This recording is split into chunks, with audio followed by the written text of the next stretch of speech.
Alright everyone, welcome back. Thank you guys for joining me once again.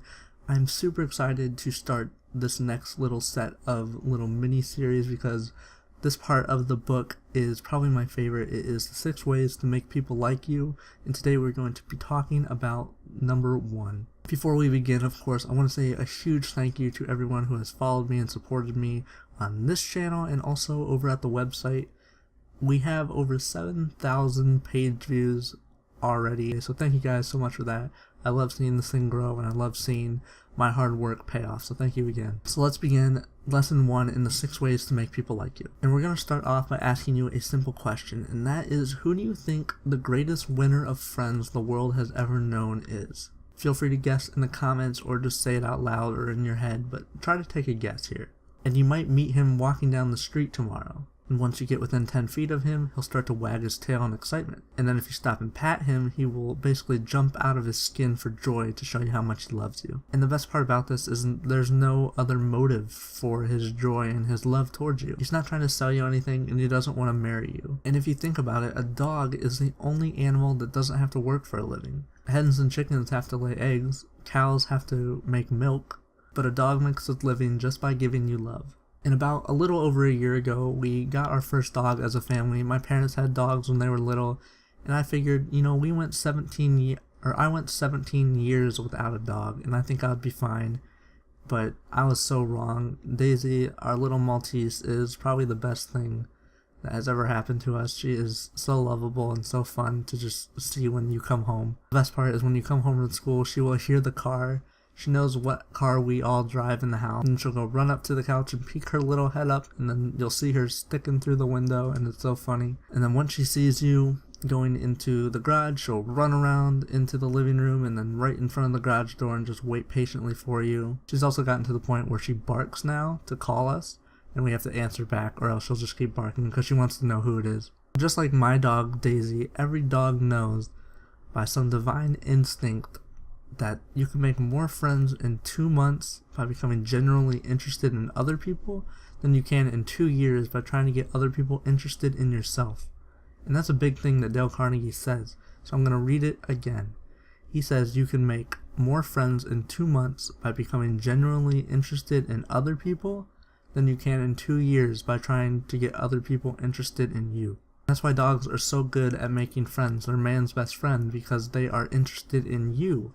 They want to show you love and they care about what you do. We all know people who try so hard to get others to try to be interested in themselves. In reality, people aren't interested in you. They're not interested in me. They're only interested in themselves. Think about it like this. When you get tagged in a social media post on Facebook or something, a big group photo, who do you look for first? Chances are you probably don't look for your friends. You always try to see if you look good. And if all we do in life is try to impress people and get people interested in us, we'll never have real true friends because they're not made that way. And here's another quote that comes directly from the book that Dale Carnegie says, and I'm going to read it again. It says, "It is the individual who is not interested in his fellow men who has the greatest difficulties in life and provides the greatest injury to others. It is from among such individuals that all human failures spring." So Dale Carnegie talks about a magician. His name was Howard Thurston. And for 40 years, he traveled all over the world, shocking audiences and mystifying them. And he made more than 60 million people pay admission and has raised over $2 million in profit. And that's back then, so $2 million was really good. I'm sure if I was a magician today, I would really want $2 million. And how was he so successful, though? Was it his schooling? Maybe he knew, or maybe he learned in school how to win people over. Actually, no, he ran away from home and spent a long time as a hobo in boxcars. And he actually learned to read by reading signs and practicing that when he was on those boxcars every time they passed. So maybe you're saying, well, Justin, maybe it was because he was really, really good at magic. And even he himself said that he knew a lot of people better than him at magic. So it wasn't his magic skills. And the reason why he became so successful was he had a real interest in other people. Thurston even told Carnegie himself, because he had the joy to talk to him in person, that other magicians would look at their audience and say, here's a bunch of suckers out here, I'm going to fool them. They paid me to be fooled, they're all interested in me. But Thurston's method was totally different, and he would always say to himself, I am grateful because these people come to see me, They make it possible for me to make a living in a very agreeable way. So he wanted to give them the best show possible, always. And he truly loved his audience. So if you really want others to like you and you want to make real friendships, you have to become genuinely interested in others. So that's part 1 of the 6 ways to make people like you. I love these lessons. They're really short, but they really mean a lot. So once again, thank you for all the love and support you guys have shown me on the website and everywhere else, also on this YouTube channel.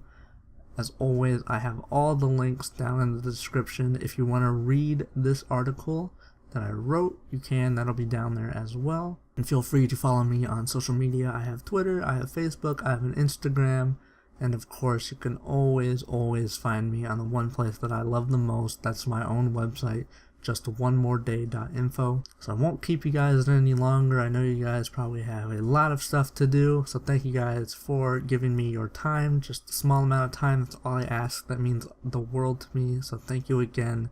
And I'll see you next week where we begin lesson 2, which is actually my favorite lesson out of the 6, so make sure you come back for that, because it is the best lesson and probably the most important one.